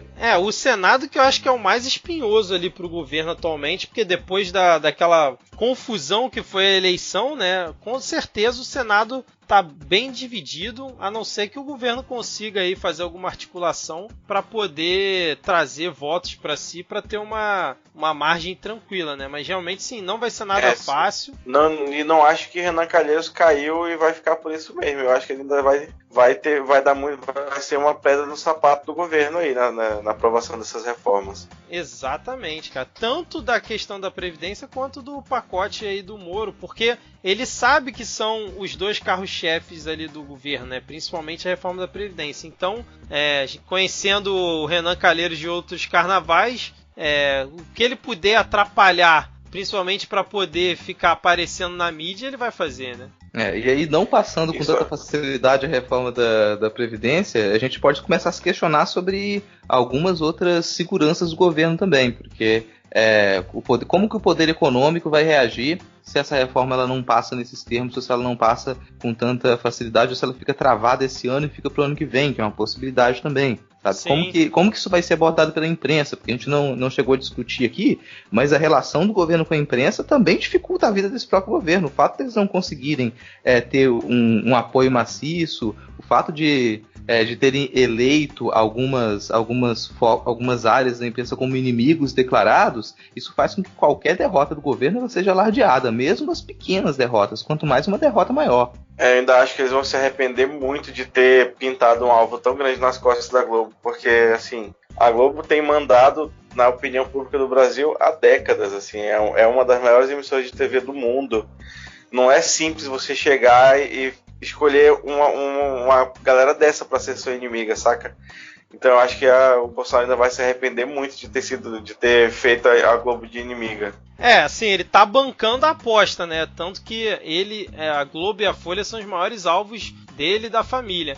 Só que aquilo também, né? Vamos ser sinceros aqui, né? Toda essa galera aí, que até hoje em dia o pessoal da esquerda até tá tendo que concordar, por exemplo, como Reinaldo Azevedo, né? E exatamente. Essa galera toda ajudou a embalar o neném, né? Que é o Bolsonaro. Folha, Reinaldo Azevedo, Jovem Pan, então, principalmente, que a Jovem Pan virou comunista depois que botou o Bebiano pra falar lá, né? Contra o Carlos Bolsonaro e contar lá a história dele. Então, assim, todo mundo ajudou a embalar. Agora tá, inclusive, não só a esquerda tá meio perdida, como vocês comentaram aí, mas a própria imprensa tá meio perdida sem saber muito bem como lidar com essa galera que assumiu, né? Que a gente também já comentou que era uma galera que era total baixo clero, só que um baixo clero ainda com fundamentalismo religioso e conspiratório junto, né? O que acaba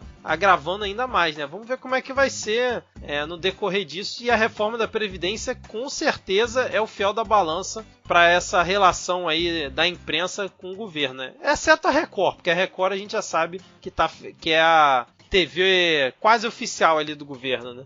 Já virou TV oficial, o SBT também tá nessa linha. O SBT que lançou logo depois da eleição, né?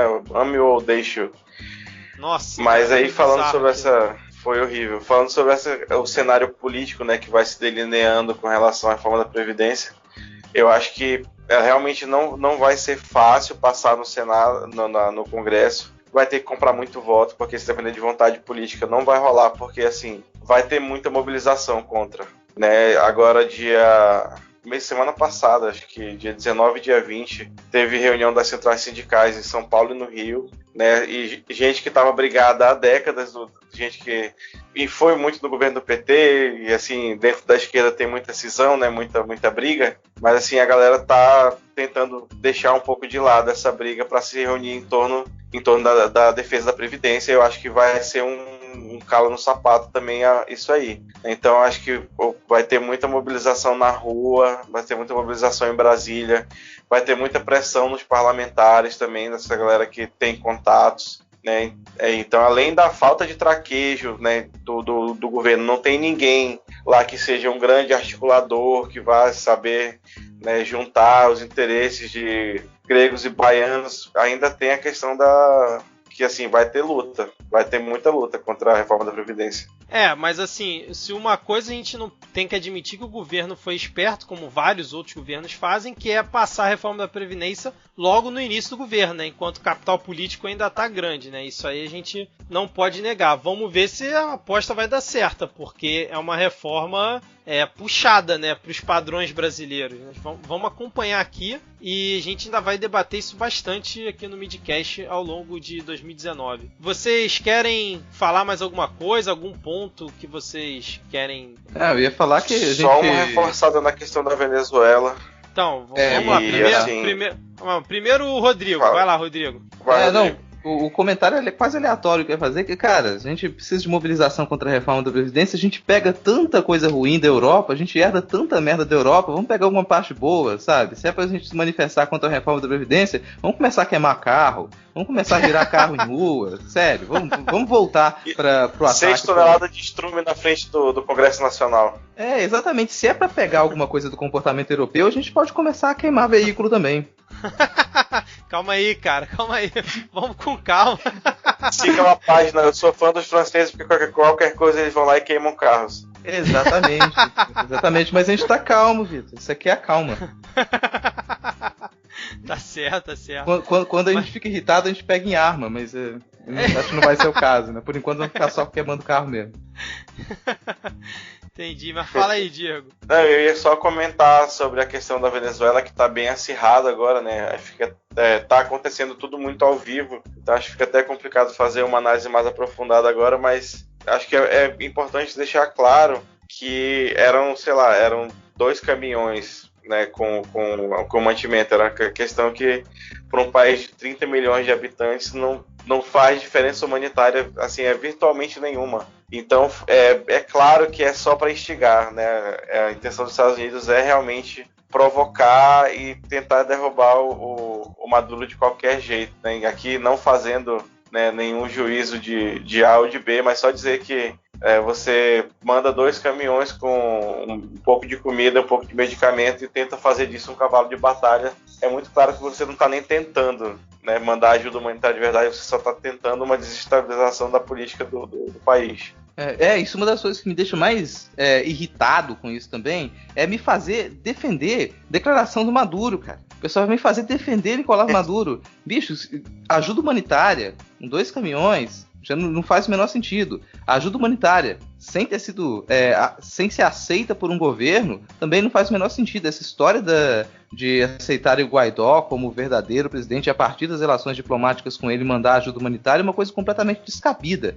Junto a isso, a declaração da própria Cruz Vermelha, que ela fez lembrar que já é a 3ª ou 4ª vez que a Colômbia resolve mandar aviões de ajuda militar com o adesivo da Cruz Vermelha sem ter ligação nenhuma com a Cruz Vermelha.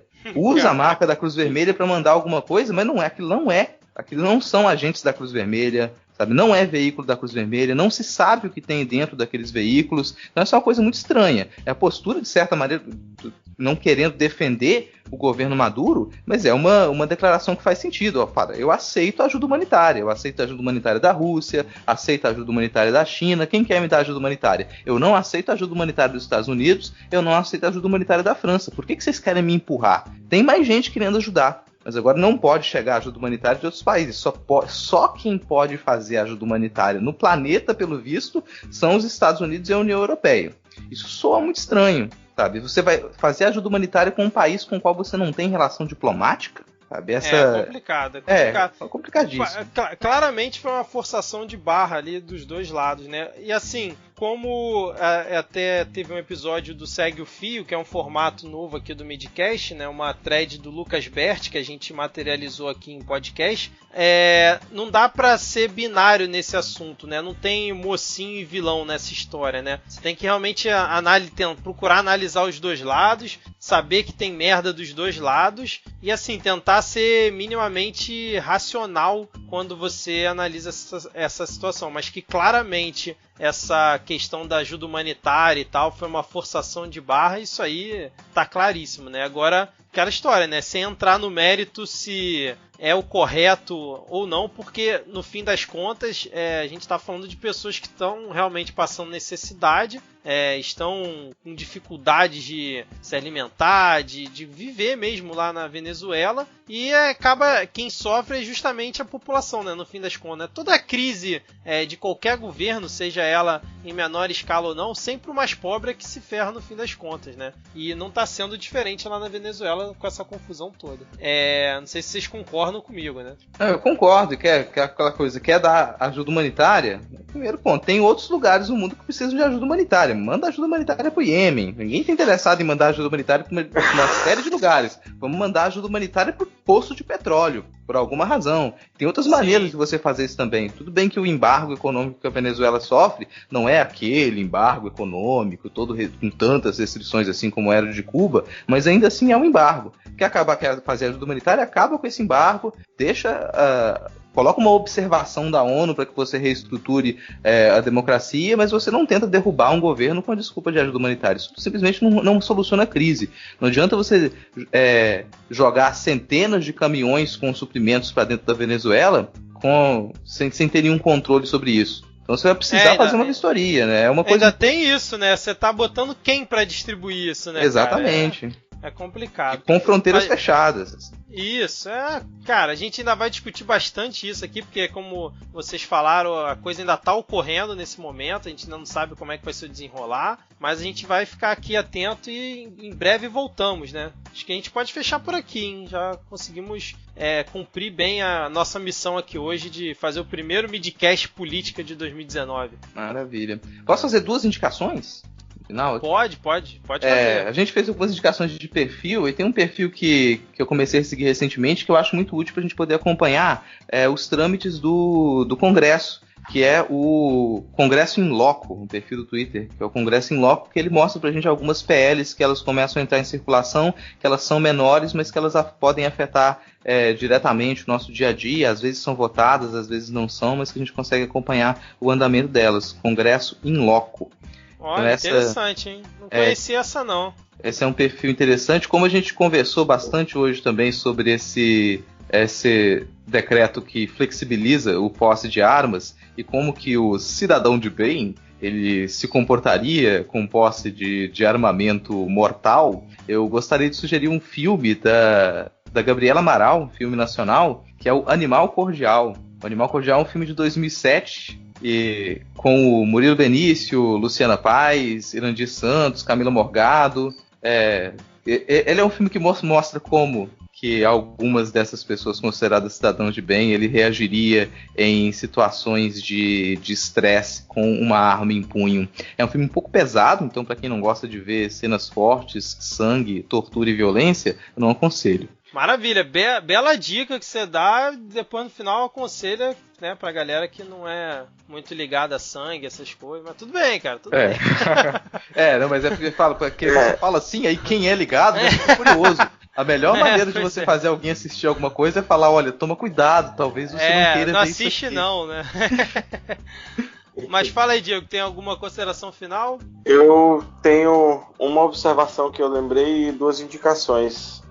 A observação que passou desapercebida. Eu vi uma notícia hoje, ou foi ontem, que no projeto da reforma da Previdência está indo um jabuti. Jabuti é o jargão que os deputados usam quando alguém mete lá no meio de uma proposta de lei um artigo que não tem nada a ver com o tema principal, mas que vai afetar outra coisa. Como se fosse um jabuti em cima de uma árvore, né? Se ele está lá é porque alguém colocou. E aí a questão das eleições de policiais, militares e bombeiros, né? Que eles eram submetidos a um regime parecido com os militares das Forças Armadas, e aí tem um dispositivo lá na lei da reforma da Previdência que vai alterar isso aí. Então tem que tomar cuidado com esses jabutis também que vão passando nas propostas. Com certeza. Vamos ficar atentos aqui.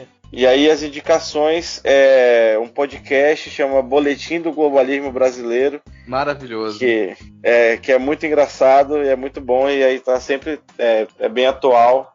Peraí, é de comédia, né? Com esse é de comédia. Ah, tá. Não, comédia não. É de comédia, mas é sério. É extremamente sério.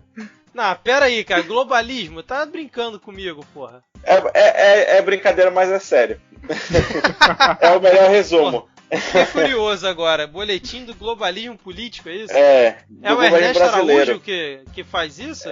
O Twitter dele é @boletimb. Aí tem no SoundCloud lá. Aí eu vou mandar o link depois direitinho aqui. Caramba, cara, tô vendo aqui 3 episódios já tem, né? E por último é um podcast gringo aí pra quem, né, consegue consumir, chama Revolutionary Left Radio. Eu vou deixar o link aqui do episódio que eles fizeram sobre a Venezuela, que é uma entrevista com um repórter que estava lá na Venezuela, que entrou infiltrado, que quase morreu por lá. Então é um relato bem interessante, né, do que está acontecendo ao vivo lá na Venezuela. E é isso aí. Maravilha, então, senhores. Queria agradecer imensamente a participação de vocês. Espero que vocês tenham gostado.